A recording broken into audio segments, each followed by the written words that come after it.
Bonjour François Silva. Bonjour. François Silva, vous êtes doyen de l'ICD Business School. François Silva, je vais aller droit au but. Aujourd'hui, c'est la crise. Ce sont les crises. Pour vous, votre conviction, c'est que le commerce est une des réponses aux crises. Effectivement, le commerce, je reprendrai une expression de Montesquieu, le doux commerce. Il disait quoi, Montesquieu? Il voulait simplement exprimer le fait que le monde du XVIIIe siècle s'ouvrait à d'autres mondes. On s'ouvrait à d'autres cultures, on s'ouvrait à d'autres aliments, les pommes de terre, les tomates. Mais on s'ouvrait surtout à la remise en question de son monde, du monde occidental, chrétien, et qu'aujourd'hui, nous sommes aujourd'hui confrontés à une même remise en question de l'autorité, une remise en question de notre développement tel qu'il a été, il est inscrit depuis maintenant 2-3 siècles, et que nos étudiants, il faut les préparer à ce monde-là. Vous dites très justement que nos étudiants, ce qui arrive aujourd'hui, c'est l'horizon 2028, 5 ans, c'est-à-dire 2030.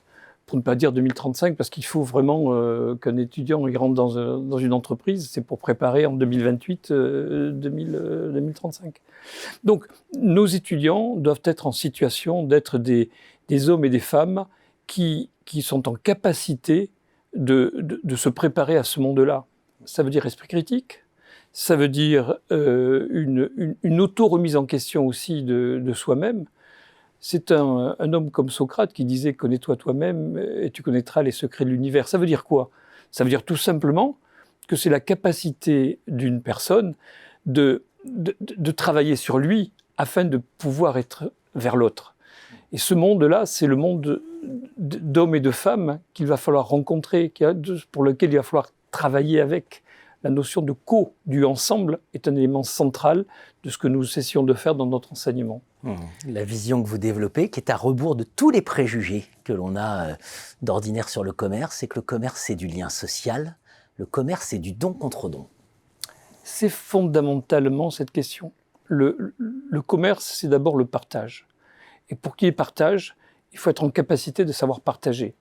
Pour qu'il y ait partage, il faut savoir échanger.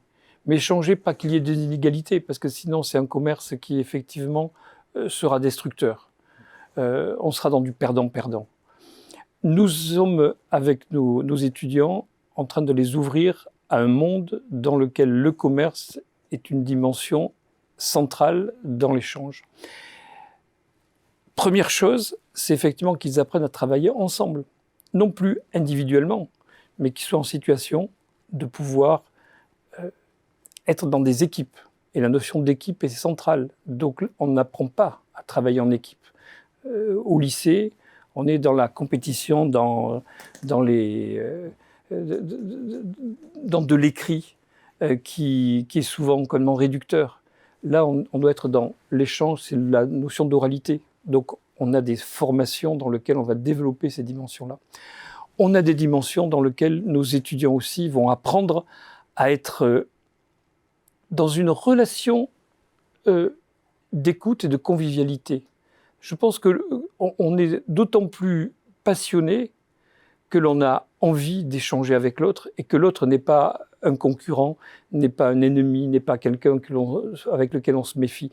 Si on est dans cette dimension-là, l'équipe n'existe pas. Elle s'autodétruit d'elle-même. Donc c'est tout cela que nous sommes en train de développer dans notre école. Et juste pour terminer, une dimension qui me semble être centrale, c'est que, première chose, nous avons dans l'école cet institut prospectif des métiers qui est un élément qui permet de voir un peu quelles sont les compétences et quels sont les comportements que nos étudiants vont avoir besoin d'avoir dans leurs différentes activités commerciales. Deuxième dimension ensuite, il faut le traduire en pédagogie. Et cette notion de pédagogie, elle est centrale aussi. On remet en question la pédagogie traditionnelle, de l'apprenant sachant. On est de plus en plus dans une logique d'accompagnateur ou d'accompagnant nos étudiants et surtout leur apprendre à être dans une logique du collaboratif. Et que cette notion-là, elle est centrale pour l'enseignement que nous développons à l'ICD. C'est absolument passionnant pour un nouveau doux commerce, entre guillemets, humaniste et convivial. Merci François Silva. Merci à vous.